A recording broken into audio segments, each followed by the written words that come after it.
Cinema অভিনেত্রী অর্থাৎ বরানগর বিধানসভার তৃণমূলের প্রার্থী সায়ন্তিকা বন্দ্যোপাধ্যায় গলি গলি গিয়ে এবং নিজেই মাইক নিয়ে প্রচার করছেন। প্রত্যেক মানুষের কাছে যাওয়ার চেষ্টা করছেন ও মাঝে মাঝে দেখা গেল ছুটে ছুটে মানুষের দরজায় পৌঁছে যাচ্ছেন সবার আশীর্বাদ নেওয়ার জন্য। এইভাবেই প্রচার করছেন সায়ন্তিকা বন্দ্যোপাধ্যায়। আমাদের বিধানসভার উপনির্বাচন হবে, তাই সকলের কাছে আমার অনুরোধ, আগামী 1 জুন সকাল সকাল ভোট দেবেন।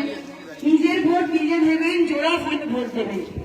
দমদম লোকসভা কেন্দ্র থেকে আমাদের প্রার্থী, আমাদের 3 বারের সাংসদ শ্রী সৌগত রায়। এই তো কেন তোমাদের সবার কাজ করতে হবে ভালো করে, এইটা আশীর্বাদ করতে তোমার তো যেতে হবে, আমাকে তো ভালো করে কাজ করতে হবে, সেই আশীর্বাদ।